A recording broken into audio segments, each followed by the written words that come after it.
자, 마귀가 어쩌지 못하는 교회, 요한계시록 12장 7절에서 17절 말씀 보겠습니다.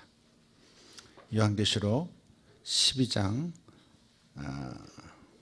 7절부터 마지막 절까지, 오늘 아침에 6절까지 했었죠. 7절부터 17절입니다. 시작. 하늘에 전쟁이 있으니 미가엘과 그의 사자들이 영과 더불어 싸울세. 영과 그의 사자들도 싸우나 이기지 못하여 다시 하늘에서 그들이 있을 곳을 얻지 못한지라. 큰 용이 내쫓기니 옛뱀 곧 마귀라고도 하고 사탄이라고도 하며 온 천하를 꿰는 자라. 그가 땅으로 내쫓기니 그의 사자들도 그와 함께 내쫓기니라. 내가 또 들으니 하늘에 큰 음성이 있어 이르되 이제 우리 하나님의 구원과 능력과 나라와 또 그의 그리스도의 권세가 나타났으니 우리 형제들을 참소하던 자 곧 우리 하나님 앞에서 밤낮 참소하던 자가 쫓겨났고 또 우리 형제들이 어린 양의 피와 자기들이 증언하는 말씀으로써 그를 이겼으니 그들은 죽기까지 자기들의 생명을 아끼지 아니하였도다. 그러므로 하늘과 그 가운데 거하는 자들은 즐거워하라. 그러나 땅과 바다는 화 있을진저 이는 마귀가 자기의 때가 얼마 남지 않은 줄 알므로 크게 분내어 너희에게 내려갔음이라 하더라. 용이 자기가 땅으로 내쫓긴 것을 보고 남자를 낳은 여자를 박해하는지라. 그 여자가 큰 독수리의 두 날개를 받아 광야 자기 곳으로 날아가 거기서 그 뱀의 낯을 피하여 한 때와 두 때와 반 때를 양육받으매 여자의 뒤에서 뱀이 그 입으로 물을 강같이 토하여 여자를 물에 떠내려가게 하려 하되 땅이 여자를 도와 그 입을 벌려 용의 입에서 토한 강물을 삼키니 용이 여자에게 분노하여 돌아가서 그 여자의 남은 자손 곧 하나님의 계명을 지키며 예수의 증거를 가진 자들과 더불어 싸우려고 바다 모래 위에 서 있더라. 아멘. 12장 7절에서 장면이 잠깐 바뀝니다. 하늘에서 갑자기 미가엘 천사장이 나와요. 미가엘 세력과 용의 세력 사이에 벌어지는 전쟁 이야기가 17절까지, 12절까지 나오고요. 13절부터 다시 장면이 바뀝니다. 또 바뀌어요. 용이 계속해서 여자를 핍박하는, 박해하는 장면이 나옵니다. 이렇게 예수님의 교회와 마귀의 세력 사이에 영적 전쟁이 계속되고 있습니다. 그래서 예수님이 이 땅에 오실 때부터 지금까지 2000년 동안 계속 영적 전쟁이 벌어지고 있어요. 그것이 하늘의 영적인 세계에서만 벌어지는 것이 아니라 현실 세계, 역사 속에서도 벌어지고 있다는 사실입니다. 역사를 들여다보면 지구상에 일어나는 일들을 가만히 살펴보면 배후에 영적 전쟁이 일어나고 있고 그것이 물리적 현상 가운데서도 치열하게 지금 나타나고 있구나. 개인의 삶에서도 나타나고 교회의 삶에서도 나타나고 나라 간의 상황 속에서도 나타나고 계속해서 영적 전쟁이 있다는 사실입니다. 미가엘의 세력과 용의 세력이 싸우는 장면은 무엇을 상징할까? 요한계시록은 대부분이 상징인데 미가엘과 용의 세력이 싸우는 장면, 이게 뭘까? 어떤 사람들은 그렇게 생각해요. 이 세상을 창조하기 전에, 우주가 만들어지기 전에 용의 세력에서 마귀가 반란을 일으켜 가지고 그래서 미가엘 천사장과 마귀가 이렇게 싸우고 뭐 이런 그러니까 창조하기 전에 벌어진 일이라고 이해하는 사람들이 적지 않습니다. 그러나 그렇지 않아요. 예를 들어서 신라권이라고 하는 책을 쓴 분이 있죠. 그런 책들을 보면 그런 스토리, 그런 사람 창조 속에, 창의력 속에서 나온 이야기들, 이런 이야기들, 전설과 신화가 정통 신학으로 둔갑한 것입니다. 그래서 우리는 항상 복음이 제일 중요한데 복음을 잘 이해하고, 복음은 뭐예요? 예수님과 예수님이 이 땅에서 하신 일, 이루신 일, 그게 바로 복음입니다. 예수님의 죽으심, 예수님의 장사되심, 부활하심, 그리고 승천하심, 그리고 성령을 보내주심, 이 모든 것들이 바로 복음이에요. 예수님 그분이 복음이고 예수님이 하신 일이 복음이고 예수님이 하신 말씀이 복음이고, 할렐루야. 이 복음을 제대로 알고, 이게 핵심이니까 그 복음의 안경을 쓰고 성경을 보아야 이해가 제대로 된다 하는 겁니다. 복음이 제일 중요해요. 예컨대 이런 거예요. 요한계시록에 보면 뭐 이마나 오른손에 무슨 그 짐승의 표를 받으면 그러면 뭐 어떻게 또 구원을 잃고 뭐 한다. 그렇게 막 해석을 해버리는 경우가 있는데 아니에요. 짐승의 표가 뭔지는 여러분 이미 말씀드리긴 했지만 어쨌든 무슨 표를 받고 안 받고가 구원받고 못 받고가 아닙니다. 예수를 믿었느냐? 구원받았다. 예수를 믿지 않는다? 그럼 너는 정죄받고 심판 이미 받았다. 끝났다. 그거예요. 아멘? 구원은 오직 예수를 받아들였냐 안 받아들였느냐, 예수의 십자가의 공로를 받아들여서 용서받은 사람이냐, 아직도 예수를 거절해서 용서가 되지 않은 하나님 앞에 설 수 없는 사람이냐, 이 딱 예수의 복음이 초점이지 그 외에 다른 거, 예수 믿었고 복음을 받아들였음에도 불구하고 다시 표를 또 받아 짐승의 표를 받으면 지옥에 떨어지고 이런 따위의 생각으로 곁으로 막 흘러가 버리면 안 된다 이 말이에요. 항상 중심을 지켜야 돼. 복음이 구원과 구원받지 못함을 결정하는 겁니다. 이해하셨으면 아멘. 예수가 생명입니다. 예수가 있으면 생명이 있는 사람이고 예수가 없으면 생명이 없는 사람입니다.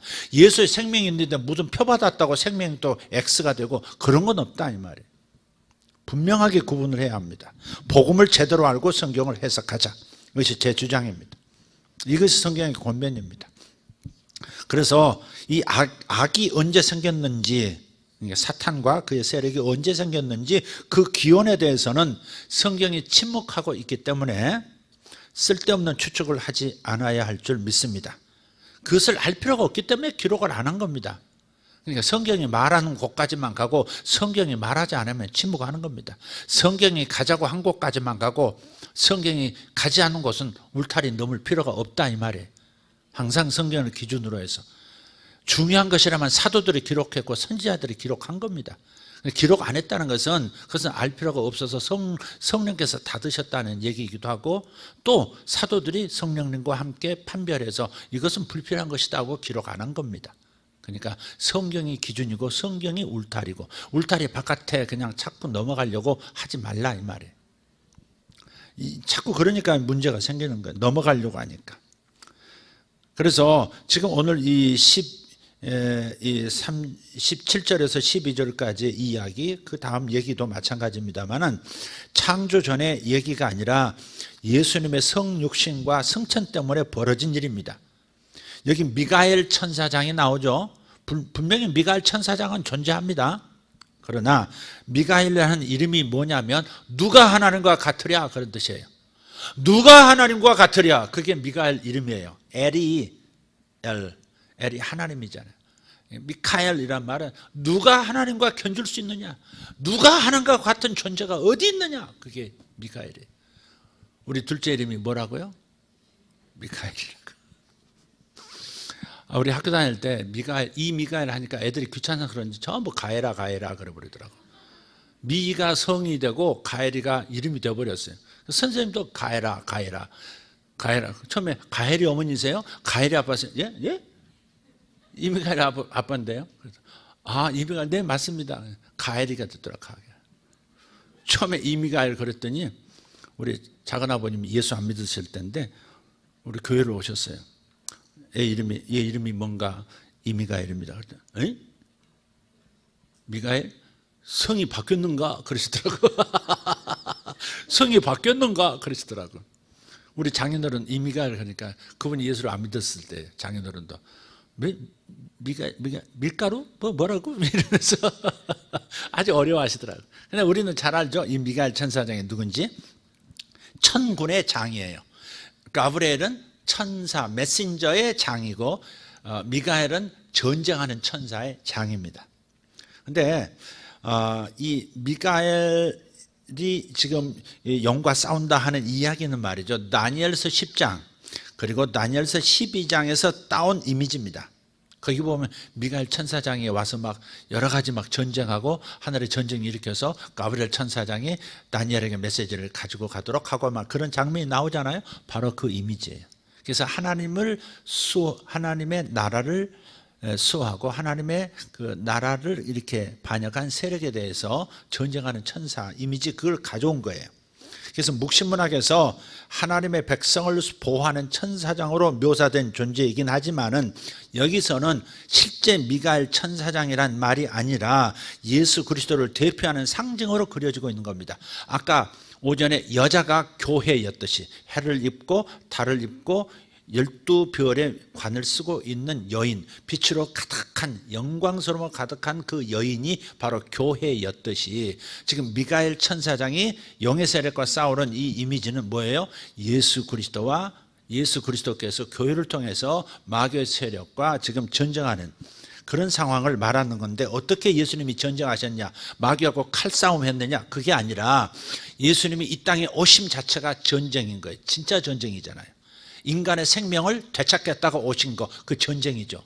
그리고 십자가에서 죄짐을 다 끌어당겨서 피의 춤으로 모든 벼락을 끌어당겨다가 싹 사라지게 만들었듯이 인류의 각각의 사람들에게, 나라들에게 떨어질 그 모든 재앙들이 당신 자신에게 툭 다 하나님의 진노가 떨어져서 땅으로 싹 사라지게 하듯이 싹 없애 주셨듯이 바로 그것이 영적 전쟁이죠. 마귀가 우리를 공격할 빌미가 없어지도록 만들어 버렸으니까 그게 예수님의 영적 전쟁이에요. 그분이 장사되시고 우리 또 부활하셔서 하늘로 올라가실 때 모든 교회를, 영적 신분을 쫙 끌어올려서 당신의 보좌에 함께 앉는, 이게 놀라운 역사를 이루신 거죠. 그래서 예수님의 영적 전쟁은 성육신, 인카네이션 한 것과 승천하신 것까지 모든 것을 말하는 것이고, 바로 그것 때문에 생긴 전쟁이라 하는 것을 지금 7절에서 12절에서 표현하고 있는 겁니다. 꼭 기억해야 하는 게 있습니다. 여기서는 천사장이 아닌 예수 그리스도를 대표하는 상징으로 그려지고 있다는 것과, 그래서 신약 성경의 복음은 예수님 외에 그 어떤 존재도 하나님의 백성인 교회의 수호자가 될 수 없습니다. 천사도 교회의 수호자 아닙니다. 그리고 마리아도 교회의 수호자가 아닙니다. 캐톨릭에서 만들어내는 그 수많은 성인들 상, 그것이 교회의 수호자가 아닙니다. 그래서 성 무슨 축일 그런 거 있잖아요. 성 캐톨릭 축일 뭐 이런 거 있잖아요.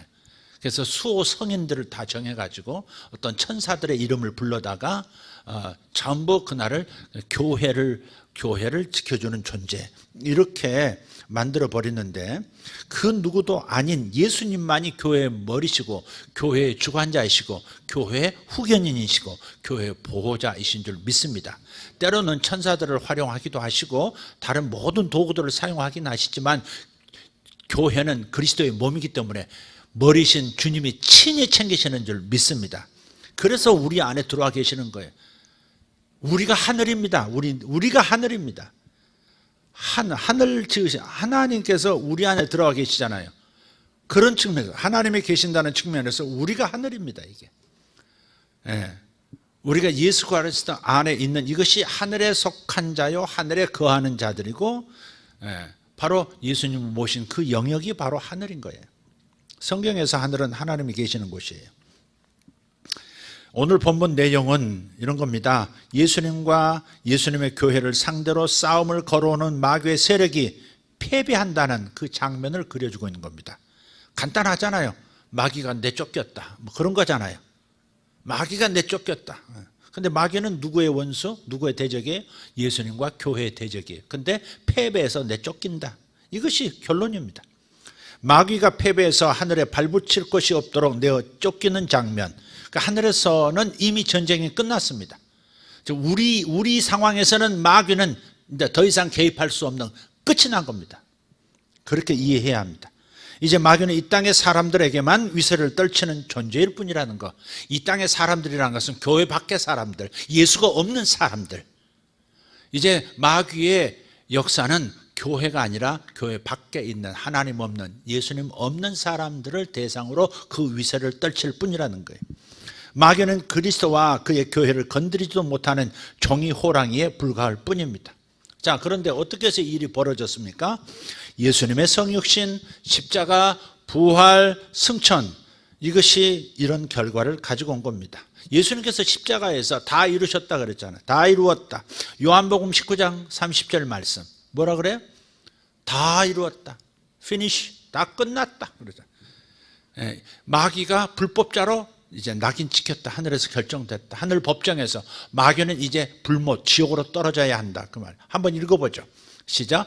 예수께서 신포도주를 받으신 후에 이르시되 다 이루었다 하시고 머리를 숙이니 영원히 떠나가시니라. 예, 다 이룬 겁니다. 다 이루었어요.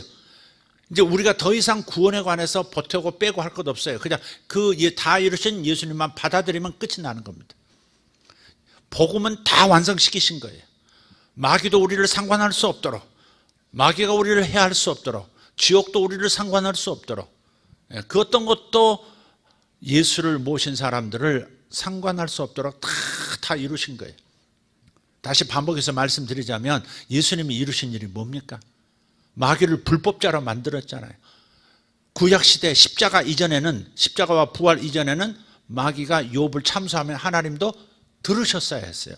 공정한 재판장이시기 때문에 참소자가 저놈은 겉으로 하나님께서 복을 주시니까 자산도 주시고 자식도 주시고 단란한 가족 주시고 막 그러니까 제가 잘생기지 제 재산 날아가면 하나님 원망하고 배신합니다.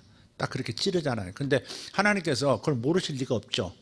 그런데 그것을 공정한 재판장이시고 마귀는 활동할 수 있도록 이렇게 참소의 검사의 역할을 할 수 있도록 그렇게 역할이 주어졌기 때문에 검사가 제 조사해 보십시오. 제 재판 한번 재판 걸어오면 그러면 재판장이신 하나님께서 그래 한번 달아봐라 이렇게 하시죠. 그러나 생명은 건드리지 마라 그러셨죠.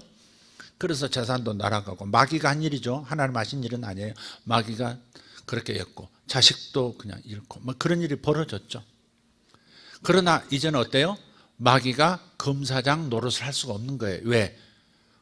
마귀 자신이 불법자인 게 드러났으니까. 어떻게? 예수님이 죄인이 아닌데 죄인으로 몰아서 죽였으니까. 그래서 예수님이 죽음에서 부활하셨다는 사실은 예수가 죄인이 아니라는 것이고, 그럼 죄인이 아닌 예수를 왜 누가 죽였느냐 추적해 보니까 빌라도가 죽였다. 빌라도 왜 죽였어? 대제사장이 죽였습니다. 대제사장이 죄인이라고 했습니다. 대제사장 왜 예수가 죄인이라고 해서 몰아 죽인 거야? 그랬더니 예수의 제자 가까이 있는 놈이 나한테 그렇게 얘기했습니다. 야 유다야, 가룟 유다야, 어찌하여 너희 스승이 죄인이라고 해서 고발했느냐? 예, 마귀가 내 안에 들어와서 그렇게 시켰습니다. 그래 마귀야. 마귀를 그때 마귀는 무고죄로, 죄가 없는데 죄인으로 만들어 예수를 죽인, 하나님의 아들을 죽인 죄로 이제는 불법자가 돼서 하늘 법정에서 활동할 수 없는, 검사가 될 수 없는 그런 쪽으로 쫓겨나간 거예요. 이해가 되십니까? 더 이상 마귀는 우리에게 우리가 죄가 있다 할지라도 참소할 수가 없습니다. 마귀 참소가 받아들여지지 않습니다. 마귀의 참소는 받아들이지 않습니다. 그러나 성도들의 참소는 받아들여집니다. 왜? 성도들은 하나님 앞에, 보좌 앞에 직접 나가서 하나님의 재판에 참여할 수 있게 되었기 때문에, 옛날 마귀의 자리를 성도가 자리를 점했기 때문에 이제는 성도가 죄 안 되는데요, 쟤는 나쁜 놈인데요 이렇게 말하면 하나님께서 그 문제를 다룰 수밖에 없다고요. 그래서 형제들을 참소하지 말라 그런 거예요. 이해가 되세요? 참소하면 저 사람에게 이 복을 줄 그 시즌이 왔는데 참소가 들어오면 그럼 그 문제에 대해서는 유보가 되는 거예요. 그래서 될수 난 참소하지 말고 미워하지 말고 뭐 하라고? 화목하라고, 용서하라고 그렇게 말씀하신 거고, 또 참소 받을 만한 일이 있거든 뭐 하라고? 먼저 형제에게 가서 미안하다고 사과하고 배상하고 그렇게 한 다음에 다시 돌아오면 예물을 드려도 다 받아들여진다고, 축복이 간다고 그렇게 말씀하신 거예요. 그래서 사탄은 더 이상 십자가와 부활로 말미암아, 승천으로 말미암아 더 이상 교회를 어찌할 수 없는 상황이 됐고, 그래서 할 수 없이 마귀는 어떻게 했냐, 그 다음 우리는 못 건드리니까, 법적으로 못 건드리게 돼 있으니까 어디로 가요? 교회 바깥에 예수가 없는, 아직도 죄 가운데 있는 사람들을 자기 밥으로 알고 위세를 떨치고 공격하는 겁니다. 이 부분을 잘 이해하시기를 바랍니다. 그래서 예수님께서 십자가에서 다 이루었다라고 하는 것은 속죄 사역만 이루신 것이 아니라 마귀가 역사할 수 없도록 모든 법적인 조치를 다 해놓으신 거예요. 네. 이렇게 해서 예수님과 그의 교회가 마귀를 이기고 승리한 사실을 확실하게 확인시켜주는 하늘의 큰 음성이 10절 12절에서 들려옵니다. 한번 읽어보죠. 10절 12절 다시. 내가 또 들으니 하늘의 큰 음성이 있어 이르되 이제 우리 하나님의 구원과 능력과 나라와 또 그의 그리스도의 권세가 나타났으니 우리 형제들을 참소하던 자 곧 우리 하나님 앞에서 밤낮 참소하던 자가 쫓겨났고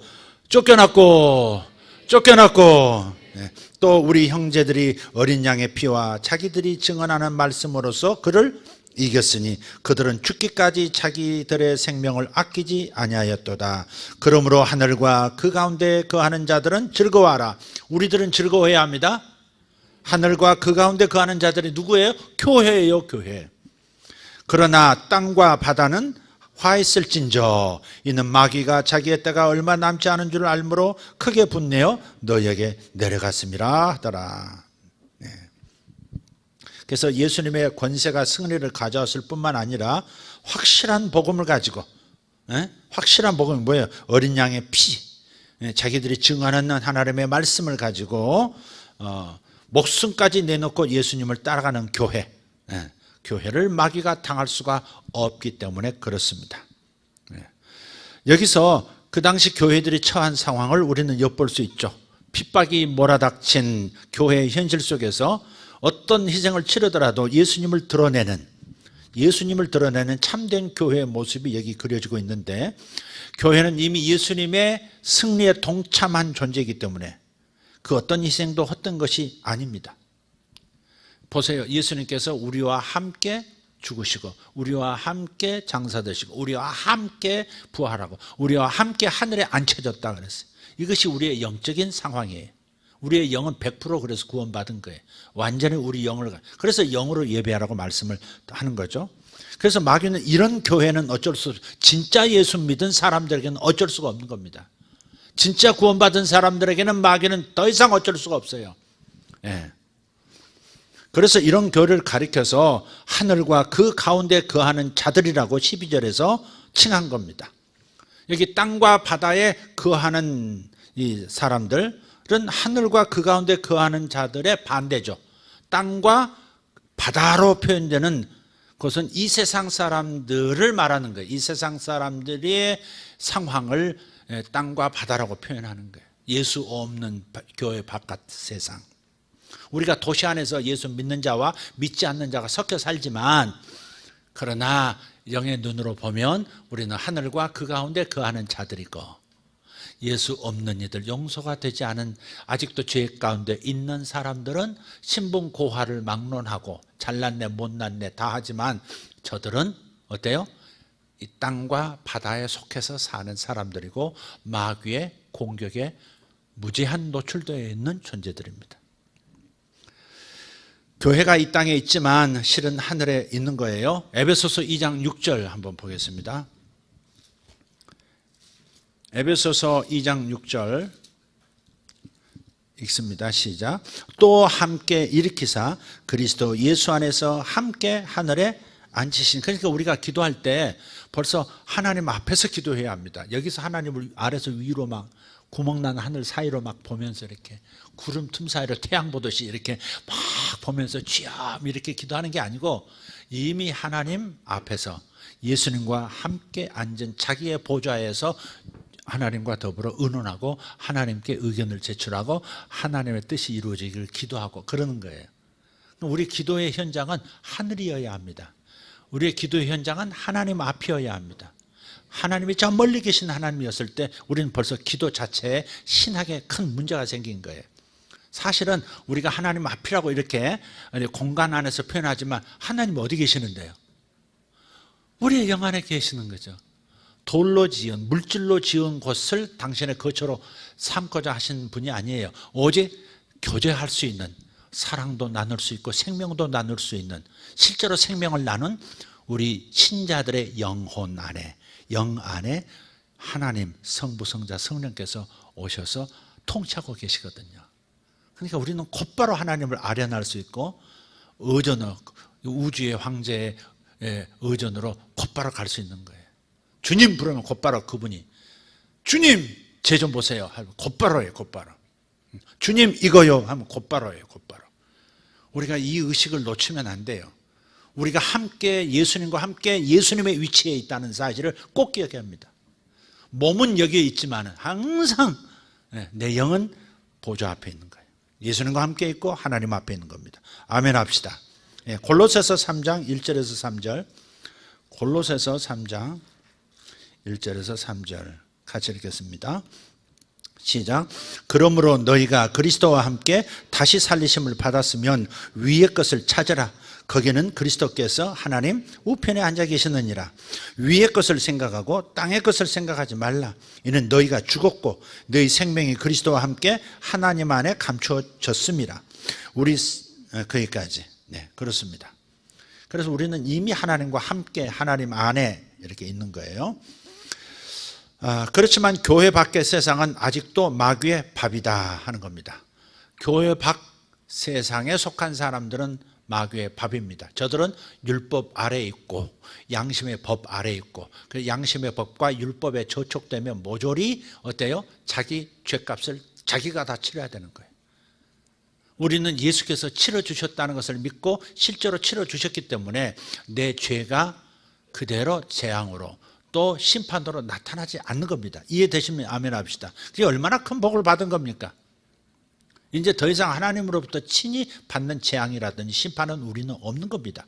지옥 심판도 없고 모든 면에서 그렇습니다. 다만 우리가 죄를 몸으로 자꾸 가까이 하면 어떻게 되겠어요? 죄에는 무슨 현상? 죽음 현상, 사망 현상이 따라붙기 때문에 내가 영은 구원받았어도 몸에는 이렇게 문제가 생길 수 있고 마음에도 문제가 생길 수 있고 관계 속에 문제가 생길 수 있어요. 하나님이 화나신 게 아니고 하나님이 나를 심판하시는 게 아니라 죄를 내가 불러들이면 죄의 현상인 죄의 그림자인 사망도 따라온다는 거, 그거는 우리가 조심해야 되겠다 하는 겁니다. 자, 마귀가 자기의 운명을 알기 때문에 최후의 발악을 하면서 이 세상 사람들을 현혹하고 못 살게 굽니다. 마귀가 자기의 때가 얼마 남지 않았다, 지옥 갈 때가 얼마 남지 않았다는 것을 어떻게 알게 됐을까? 아까 말씀드렸어요. 그것은 이미 예수님의 성육신, 십자가, 부활, 승천, 이것으로 말미암아서 회복할 수 없는 치명상을 입었다는 사실입니다. 지옥 가기로 판결이 떨어졌고 지금 집행만 아직 안 하고 있을 뿐이에요. 집행 순간은 바로 예수님 재림하시면 집행이 될 것이고 마귀는 곧바로 지옥 불못으로 자기들을 따랐던 수많은 예수 없는 생명들과 함께 지옥으로 떨어질 겁니다. 그래서 얼마 남지 않았기 때문에 어찌하든지 활동을 더 하려고 애를 쓰는 거예요. 마귀가 이 세상 사람들을 장악하고 아울러 교회도 건드려 보기는 합니다. 그것이 바로 교회를 핍박하는 것으로 나타나는 거예요. 네? 교회를 박해해서 이들이 하나님을 원망하고 떠나도록 만들려고 하는 바로 그런 박해가 있습니다. 그래서 13절 17절 보면 아까 말씀드렸듯이 장면이 다시 바뀌어서 남자를 낳은 여자를 박해하는 장면이 등장하는 거예요. 여자는 누구라고? 교회라고. 교회가 낳는 남자는 누구예요? 바로 예수 그리스도를 드러내려 하는 거예요. 우리는 오직 예수님을 드러내야 하는 거예요. 대표 기도할 때도 예수님을 드러내야 하고 봉사할 때도 예수님을 드러내야 하고 내가 드러나서 내가 인정받고 내가 칭찬받는 것이 아니라는 사실이죠. 네? 우리는 자주자주 함정에 빠져요. 섞여 있어요. 섞여 있어. 기도를 할 때도 오늘 내가 기도 멋지게 했구만. 그런 것들이 있어요. 예수를 드러내는 것도 있지만 예수님 외에 자기도 살짝 끼워 넣기, 숟가락 얹어서 자기도 드러나는. 근데 여기서 자꾸 이걸 떨어내고 오직 예수님께만 영광. 할렐루야. 그래서 어쩔 때요, 저도 설교자인 저도 설교를 하고 은혜를 못 끼친 것 같으면 막 찜찜한 겁니다. 이제 성도들 나 어떻게 생각할까? 목사님 설교도 준비 안 하고 저게 뭐야? 죽이야 밥이야 저금. 정말 못 먹겠네. 그럼 어떡하지? 뭐 이런 생각이, 그게 내가 부족해서 제대로 못했다 할지라도 정말 하나님을 드러내려는 마음 중심을 가졌으면 주님 맡깁니다. 제가 부족했습니다. 이건 회개합니다. 그러나 이것을 통해서 하나님 영광 받으시기를 원하고 작은 거라도 건지시기를 원합니다. 제가 잘못했지만 작은 거 건져주세요. 이걸로 끝나야 되는데, 하나님 앞에 조성해야 되는데 사람 앞에 민망한 거예요.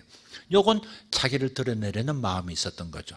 남자를 낳으려고 예수를 낳으려고 하는 것이 아니라 예수를 드러내려 하는 것이 아니라 나를 드러내고 나의 존재감을 낳으려고 한 거죠. 이게 여러분은 안 그럴까요? 여러분 왜 봉사하다가 시험 들어요? 왜 나를 안 알아준다고 막 섭섭해요? 그 뭐예요? 자기를 드러내려는 본능 때문에, 동기 때문에 그런 거예요. 그게. 근데 이것들이 없어지는 만큼 자유로워져요. 다른 사람의 시선에서 나를 높이고 낮추고 하는 그에서 자유로워져요. 이게 정말 자유로운 영혼이거든요. 이게 정말 구원받은 자의 그러한 축복을 다 누리고 있는 사람이에요. 근데 다른 사람의 시선, 다른 사람의 평가, 다른 사람의 칭찬, 여기에 목말라 있다는 것은 예수님과는 거리가 먼, 예수님을 드러내는 교회의 사명에서는 멀어진 존재, 세상 사람하고 별반 다름없는 무늬만 그리스도인처럼 지금 타락한 상태인 것을 기억해야 돼요. 상처 많이 받고 섭섭해하고 그런 건요, 정말 자기를 드러내려 하고 인정받고 싶어하고, 그럼 세상의 목마름을 교회 안에서 해결하려고 하는 거예요. 우리의 해결은 오직 예수 그리스도에게서만 오는 겁니다. 아멘. 예수님을 드러내는 것으로 우리는 만족해야 돼요. 진짜 예수님이 영광 받으시면 행복해져야 합니다. 나는 없고 나는 뒤로 물러서고 예수는 흥왕해지고, 그게 세례 요한이 그랬잖아요. 나는 쇠하여야 하겠고 예수는 흥해야겠다. 그것이 그리스도인의 기본적인, 요 기본으로 안 돌아가니까 자꾸 문제가 생기고 어린아이 그리스도인이 되는 거예요. 신앙생활에도 그냥 오만 소리가 많이 나오고 그러는 것은 어린아이이기 때문에 그렇거든요. 신앙의 수준이 어린아이 수준, 청년도 안 되는 거야. 그러니까 자꾸 이제 섭섭하고 뭐하고 불평하고, 이게 한 1년 지나면 성장했을까 싶은데 또 다시 그 문제 또 얘기하고. 그럼 하여간 자기를 드러내는 것이 교회가 아니라는 것. 성도의 존재 목적은 오직 나를 구원하신 예수를 드러내는 것. 예수님이 나타나시는 것이 내 소원인 사람. 이것이 교회의 정신이에요. 이런 사람, 예수를 위하여 자기 목숨을, 자기 명예를, 자기 칭찬을, 자기 자랑을 다 내려놔야 되는데 좀 그것을 다 되찾겠다고 하는 것은 예수를 이용하는 것밖에 더 되겠어요. 자, 이것은 좀 곁도록 한 얘기고요. 다시 말씀으로 돌아와서 남자를 낳은 여자를, 아까 남자를 삼키려고 했었거든요. 애 낳으면 남자를 삼켜버리려고 했어. 예수가 드러나지 못하게 하려고 했어. 그러나 그것이 실패했어. 왜? 교회가 죽기를 불사하고 복음을 전하고 죽기를 불사하고 예수 영광을 하니까 그 남자아이를 못 삼키는 거예요. 예수를 드러나는 예수를 삭제 못하는 거예요. 그러니까 이제 남자아이를 낳은 예수를 드러낸 교회 자체를 박해하려고 하는 겁니다. 두 번째 스텝으로 넘어가는 거예요. 그래서 예수님을 드러내는 교회를 마귀는 너무 싫어할 수밖에 없는 겁니다. 마치 애굽의 바로가 이스라엘을 박해한 것처럼. 그래서 여기에 큰 독수리의 두 날개 이미지를 사용합니다. 14절을 보시면 우리 한번 읽어볼까요? 그 여자가 큰 독수리의 두 날개를 받아 광야 자기 곳으로 날아가 거기서 그 뱀의 낯을 피하여 한 때와 두 때와 반 때를 양육받으며, 아까 용이었는데 언제 또 다시 뱀이 됐죠? 그러니까 뱀이라는 이미지와 용이라는 상징과 이렇게 번갈아 가면서 막 쓰는 겁니다.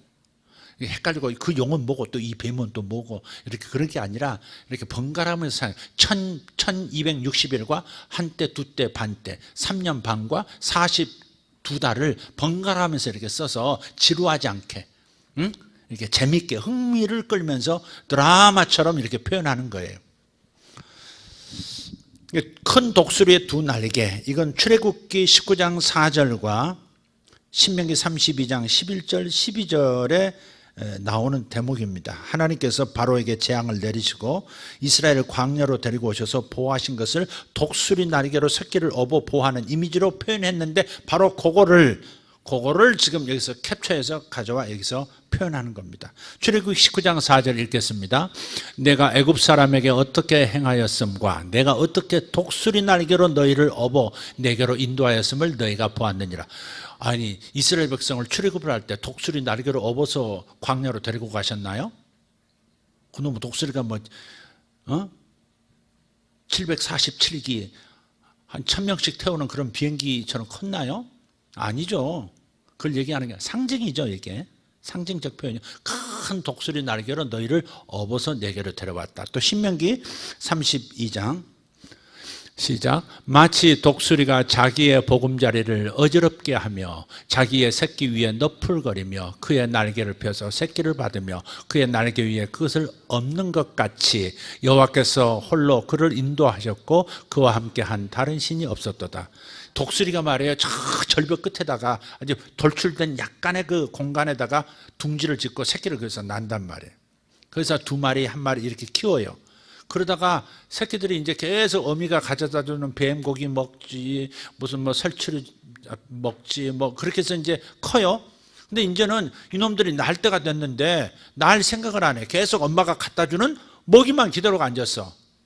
엄마는 본능적으로 알아. 이놈이 날 수 있는데 한 번도 날아본 적이 없으니까 여기서만 이 짓 하고 있지. 독수리들 한번 둥지 한번 보세요. 이러고 있어요. 발은 안 움직이고 계속 날개 연습하고 있다고 이렇게. 그러다 이렇게 헬리콥터처럼 위아래로 뛰다가 근데 이렇게 가야 되거든.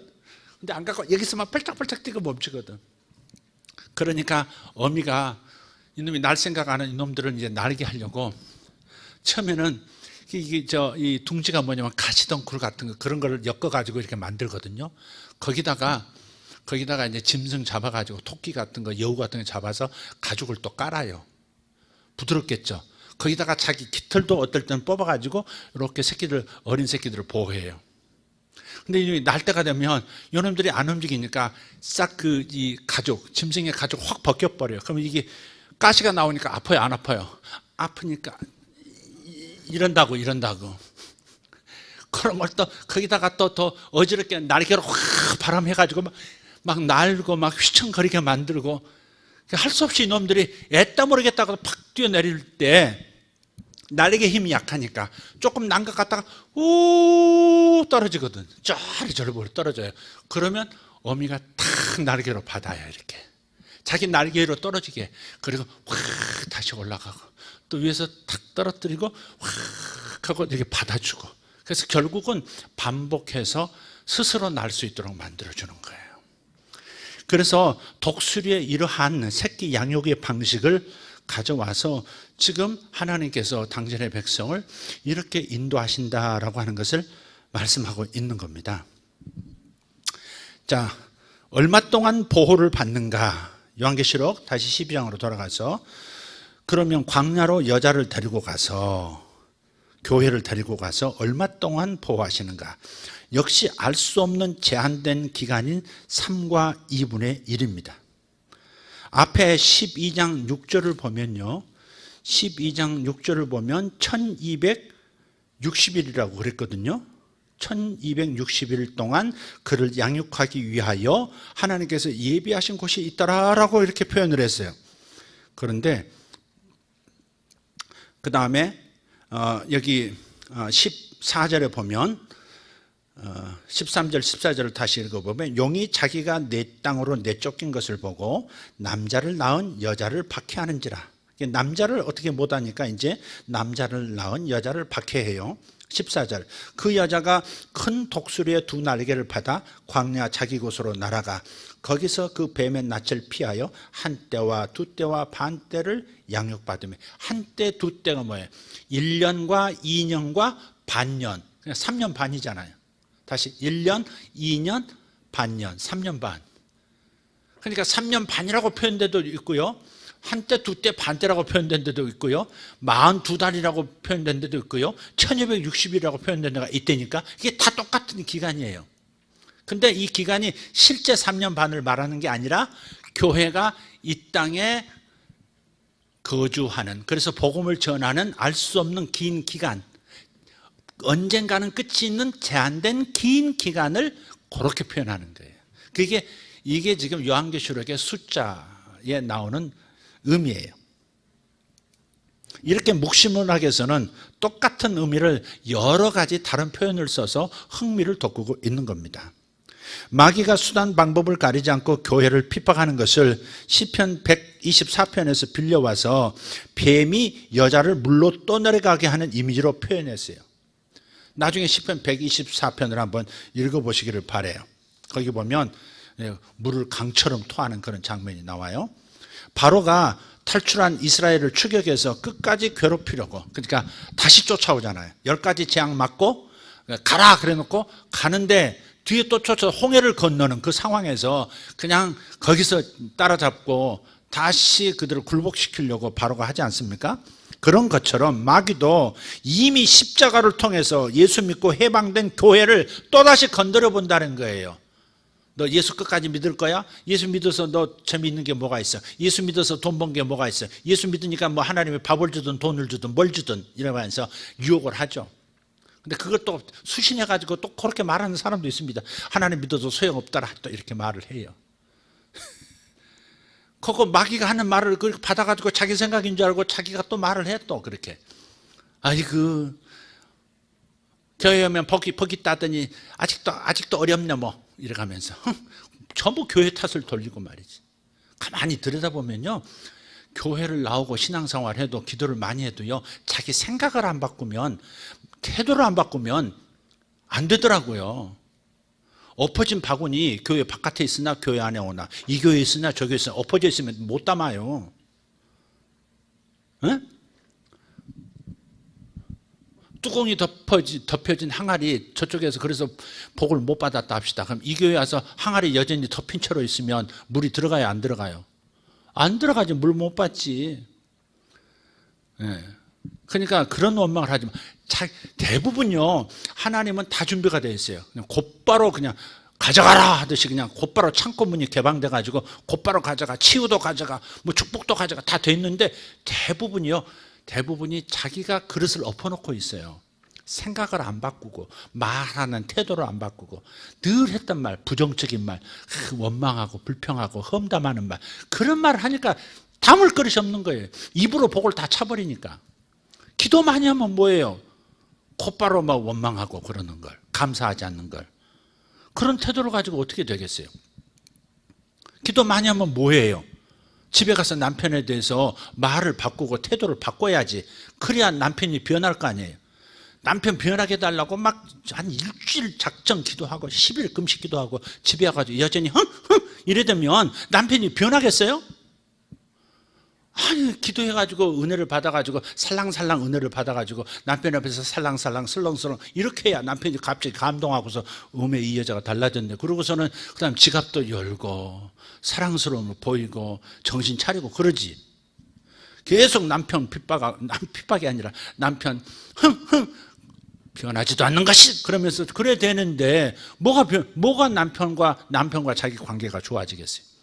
대부분 막 그냥 그러는 분들 보면 되게 이제 뭐 가정 안에서 어려움, 뭐 세상에서 어려움 가지고 기도하는 건데 기도 많이 세게 하는 물수록 그럴 때가 많아요. 근데 자기 태도를 바꾸라고. 자기가 말하는 습관을 바꾸고 남편 대하는 태도도 바꾸고 자식을 대하는 태도도 바꾸고 기도할 때 자기 생각을 바꿔야지. 자기 생각을 굳히려고 하면 되겠어요? 그죠? 기도는 자기 생각을 깨고 내려놓고 하나님의 생각을 접목해서 하나님의 마음으로 하나님의 시각으로 사람을 대하는 것, 그것이 기도의 목적일 텐데 자기 생각은 안 바꾸고 내 생각대로 이렇게 남편이 변화되기를 원합니다. 내 자식들이 이렇게 변화되기를 원합니다. 직장에서 나를 이렇게 예우하기를 원합니다. 직장에서 자꾸 성깔 부리고 딴짓 해대는데 뭐가 직장이 나를 대우해 주겠어요? 그러니까 기도라고 하는 것은 나를 변화시키는 것이지 자기 생각을 주장하고 하나님을 변화시키는 게 기도의 목적은 아니지 않습니까? 이것도 좀 옆으로 했어요. 다시 이제 정리합시다. 그래서 이 마귀도 십자가로 이미 해방된 교회를 이렇게 자꾸 건드려 본다는 거예요. 성도를 건드려 봐요. 여러분 건드려 볼 겁니다. 계속. 여러분이 마귀가 건드려도 얘는 진짜 변했네? 그럴 때까지 계속 건드려 볼 겁니다. 계속 같은 시험. 찍은데 또 찍는다 그랬잖아요. 도끼질할 때 찍은 곳을 겨냥하고 다시 도끼질하지. 다시 쌩쌩한데 또 여기 안 쪼개지네. 이쪽 한번 돌려서 찍어봐야지. 그래서 그쪽 찍고 안 되네. 돌려서 또 찍고. 그러는 바보 없습니다. 네. 그래서 한번 찍은데 표시 난데 거기다가 계속 겨냥해서 또 찍고 또 찍고 또 찍고 마침내 쪼개버리는 거죠. 찍은데 또 찍는 거예요. 안 깐데 골라 까지 않아요. 깐니맛 또 까지 안 깐니맛 골라 까가 아니라고. 깐님아 걸락가고 깐님아 걸락가고 그래도 피가 나오면 바켓으로 피바다지. 그게 당연. 주여, 이스라엘이 홍해를 마른 땅처럼 걷는 것처럼 교회도 마귀의 핍박에서 하나님의 도우심을 받게 됩니다. 이 말씀은 그래서 요 뒤에 있는 이 말씀, 여자의 뒤에서 뱀이 그 입으로 물을 강같이 토하여 여자를 물에 떠내려가게 하려 하되 땅이 여자를 도와 그 입을 벌려 용의 입에서 토한 강물을 삼키니, 그냥 땅이 벌어져서 뱀이 토한 물을 확 삼켜버렸다. 실제 이런 일이 일어난다가 아닌 거 아시죠, 여러분?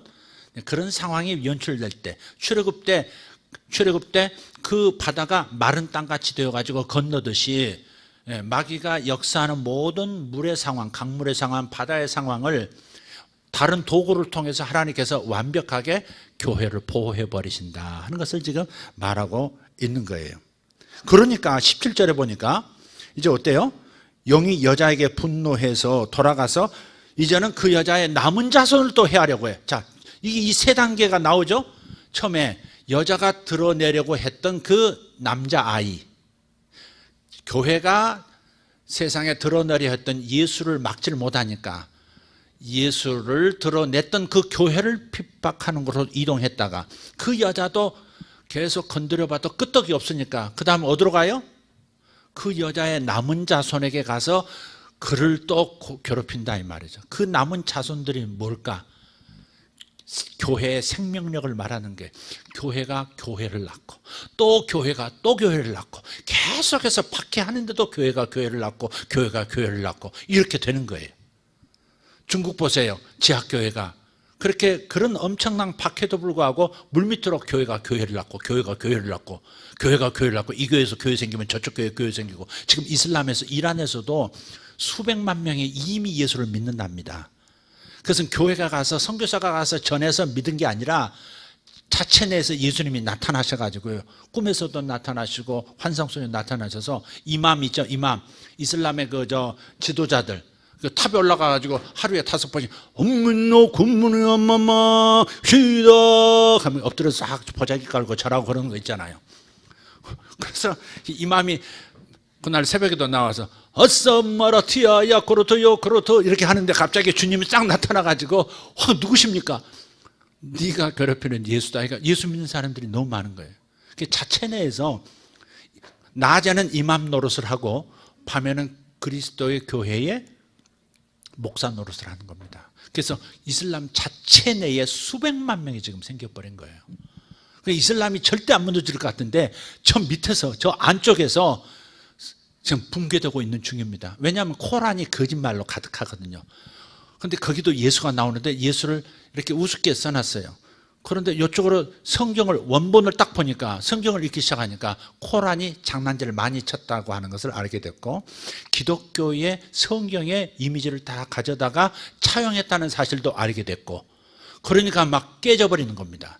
이슬람으로 종교로 뭉쳐있던 그 사람들의 심령들이 깨져서 예수에게로 참 선지자, 참 하나님의 아들로 돌아오고 있는 거예요. 그래서 어마어마한 숫자가 지금 예수를 믿고 있습니다.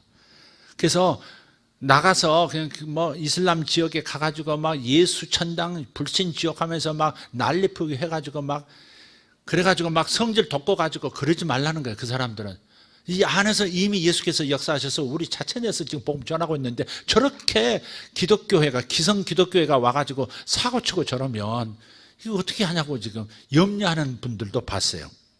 어마어마한 숫자가 시아파 안에서도 수니파 안에서도 지금 예수 믿고 있습니다. 친히 주님이 역사하고 계세요. 할렐루야. 그래서 이렇게 교회를, 아무리 교회를 핍박해도 교회가 끄떡도 하지 않고, 그러니까 마귀가 약이 올라서 열받아서 그 여자의 남은 자손, 17절에 남은 자손을 괴롭힙니다. 그런데 그들은 누구냐? 하나님의 계명을 지키면서 예수의 증거를 가진 사람, 예수가 자기의 생명이라는 것을 경험한 사람들이에요. 교회의 생명력, 교회가 교회를 낳고 또 교회를 낳고 이렇게 해서 그리스도의 참교회는 계속 이어지게 되는데, 마귀는 바로 계속 여자가 계속 낳는 자손들이 있잖아요. 교회를 낳고 또 교회를 낳고 또 교회를 낳는 그 후손들을 집요하게 역사 속에서 계속해서 공격한다는 얘기를 하고 있는 겁니다.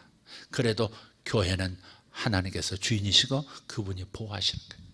그것이 지금 요한계시록 오늘 읽었던 12장 7절에서 13절의 얘기입니다. 3단계로 마귀가 역사하는 것을 발견하셨죠? 교회가 증거하고 드러내려는 예수, 남자아이를 다시 한번 인카네이션, 세상 속에 인카네이션 하겠다고 교회가 증거하는 그 남자를 삼키려고 하는데 안 됐다. 그래서 그 예수를 세상에 드러낸 교회를 핍박하려고 여자를 박해하는데 여자도 끄떡없이 하나님이 또 보호해 버리시네. 그러니 여자가 낳은 또 다른 교회들을 이제 계속해서 그래도 괴롭히겠다고 마귀는 활동하고 있다. 그 얘기를 지금 여기서 하고 있는 거예요. 그림 이제 그려지십니까? 이제 요한계시록이 꾸준하게 들으셨으면 이제는 이제 이 흐름을 다 이해하실 수 있고 쉽게 소화할 수 있을 겁니다. 이상하게 소화하지 않고 복음을 중심으로 요한계시록을 읽어내는 독법이 여러분 안에 이미 갖춰졌을 거예요. 좀 집중해서 요한계시록 계속 읽으시고 다음 말씀들을 우리 참고할 수 있기를 바랍니다. 기도하겠습니다. 마귀의 집중력을 우리는 이해해야 할 줄 압니다. 마귀는 이거 안 되면 그 다음 단계, 그거 안 되면 그 다음 단계, 이 사람 안 되면 이 사람의 주변을, 이 사람 주변 안 되면 또 그 다음 주변 환경을 계속해서 흔들면서 우리를 무너뜨리려고 합니다. 그러나 예수의 증거를 가진 자기 목숨을 아끼지 않고 예수를 드러내려 하는 사람은 아무래도 흔들 수가 없고 하나님께서 철저하게 보호하시는 보호관에서 보호받는다는 사실을 경험하게 될 줄 믿습니다. 주님, 자기를 드러내지 않고 예수를 드러내려는 하루하루가 되게 하여 주시옵소서. 하나님, 정신 차리게 도와주시옵소서. 내가 나를 드러내려고 지금 사역하는지, 예수를 드러내려고 사역하는지, 내가 교회 신앙생활을 하는데 나를 드러내기 위한 목적인지, 오직 예수님만 드러나시기를 사모하는 마음인지, 여기에 우리의 신앙생활에 성패가 달렸고 성장 유무가 또 수준과 속도가 달려있음을 압니다. 주여, 남자아이를 생산하려는 여인처럼 영광스러운 성도들 되기를 원합니다. 오직 예수님만 드러내게 해 주시옵소서. 오직 예수님만 드러내게 해 주시옵소서. 주여, 우리 예수의 성도들 오직 예수님만 드러내게 해 주시옵소서. 남자아이 오직 예수 그리스도만 나타나는 것이 목적인 사람들 되게 하여 주시옵소서. 이것이 우리의 유일한 희망입니다. 남은 숙제입니다. 구원받았으나 이 땅에서 하나님의 영광 예수 그리스도를 드러내는 하나님의 종 되는 것, 이것이 남은 숙제입니다. 이 숙제 각각 가슴에 품고 자신의 현장에서 해내게 도와주시옵소서. 성령이 도와주실 줄 믿습니다. 하나님께서 큰 독수리의 날개를 통해서 우리를 보호하시고 크게 역사하실 것을 믿습니다. 하나님, 마귀의 세력의 역사는 다 이길 수 있는 줄 믿습니다. 믿음을 가지고 승리하게 하여 주시옵소서.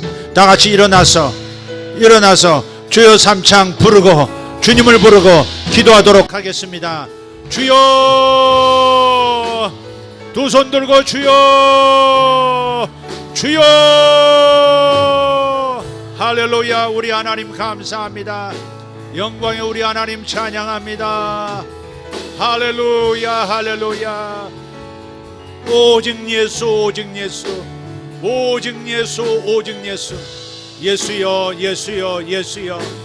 예수여, 나의 주, 나를 사랑하사 나를 위하여 자기 몸을 버리신 예수 그리스도, 나를 사랑하사 나를 위하여 자신의 몸을 버리신 예수 그리스도, 나를 사랑하신 예수 그리스도, 나같이 못난 인생을 끝까지 사랑하시고 용서하시고 복음으로 나를 다시 격려하시고 일으켜 세우시는 우리 예수 그리스도, 나의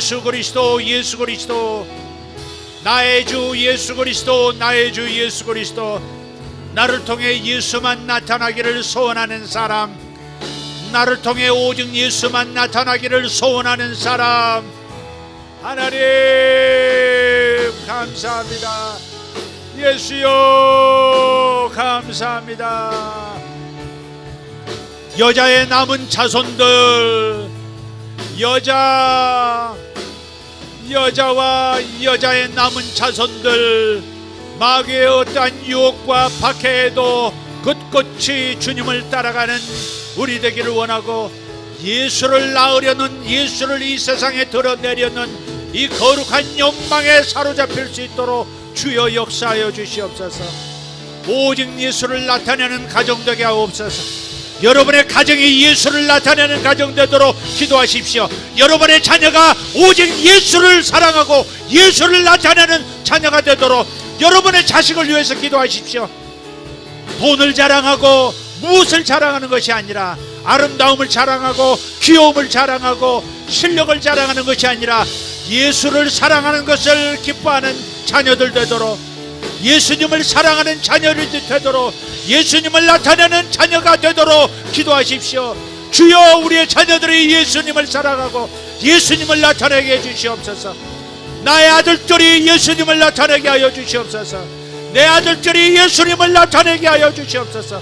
예수님을 사랑하고 예수님을 나타내는, 예수님을 증거하는 자들 되게 하여 주시옵소서.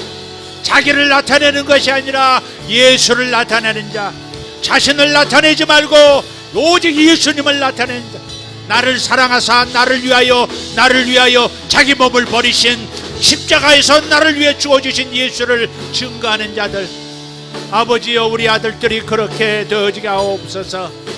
우리의 사랑하는 딸들도 그리 되게 하여 주시옵소서. 오직 예수님을 위하여 결혼하고 예수님을 위하여 직장을 얻고 예수님의 영광을 드러내기 위해서 신앙생활하고 예수님을 드러내기 위해서 교회 생활하고, 아버지, 오직 예수님을 나타내는 자들, 오직 예수를 나타내는 자들, 오직 예수를 나타내는 자들, 오직 예수를 나타내는 자들, 주님이여 감사합니다. 주님 감사합니다. 여기 맥주를 아주 즐기는 사람, 맥주를 아주 즐기는 사람 빨리 내려놓으랍니다. 맥주를 즐기는 사람 빨리 내려놓으랍니다. 그냥 음료수라고 받아 마시는 사람 아닙니다. 아닙니다. 주님 보여주세요. 지금 맥주잔이 거품이 부글부글 끓는 모습. 여러분의 영혼을 술에 맡기지 마시고 술에서 자유하기를 바랍니다. 예수 이름으로 술의 영에서 자유할지어다, 자유를 얻을지어다. 주님 감사합니다. 마샤 파라라 티베레 골로 사라발라 티아마라스 메레데디 오레덴 야르간 사라발라이티 나라스 우르발라이덴 주루스파셀라이텐 도로스파스 이나가리도 베렐라 티베레 고로다 마샤라발라 티아라바스. 마귀가 내쫓기어 있을 것을, 하늘에서 있을 것을 찾지 못한지라. 하늘에 있는 자는 기뻐하라. 하늘과 하늘에 거하는 자들은 기뻐하라. 그러나 땅과 바다에 속한 자, 이 세상 교회 밖 예수 없는 자에게 속한 사람들, 이들은 화가 있을진저 그러므로 속히 주 예수님에게로 돌아올지어다. 주 예수님에게로 돌아올지어다. 주 예수에게로 돌아올지어다. 하늘에서 얻을 것을 얻지 못한 자, 하늘에서 있을 것을 얻지 못한 마귀가 땅으로 내려갔습니다. 할렐루야. 보로데베레다리아스 도롤로테베레카리아. 이 땅, 이 세상에 속한 이들은 주님 앞으로 돌아오게 하여 주옵소서. 중국의 이 땅, 이 세상에 속한 이들이 돌아오게 도와주시옵소서. 우한 땅 후베이 성에 있는 예수 없는 인생들, 땅에 속한 이들, 이 세상에 속한 영혼들, 불쌍한 영혼들, 주여 복음을 듣고 돌아오게 하여 주시옵소서. 주여 저들에게 예수님 나타나 주시옵소서. 우한시에 예수여 나타나 주시옵소서. 우한시에 예수여 나타나 주시옵소서. 우한시에 예수여 나타나 주시옵소서. 주님 감사합니다. 후베이를 간통하여 주님 나타나 주시옵소서. 중국을 종과의 행으로 나타나 주님 나타나 주시옵고 천군 천사들을 보내주시옵소서. 주여 감사합니다. 예수께 돌아오라. 땅과 바다 가운데 이 세상에 거하는 자들은 화가 있으니 하늘 안으로 들어오라. 예수 안으로 들어올지어다. 주여 감사합니다. 주여 도와주시옵소서. 주여 중국을 불쌍히 여겨 주시옵소서. 주여 나타나 주시옵소서. 주여 중국에 나타나 주시옵소서. 주님 감사합니다. 주님 감사합니다. 주여 일본에도 나타나 주시옵소서. 일본에도 주여 나타나 주시옵소서. 일본에도 나타나 주시옵소서. 일본의 때가 많이 남지 않았습니다. 주여 일본에 주님 나타나 주시옵소서. 일본에 나타나 주시옵소서. 아버지여 감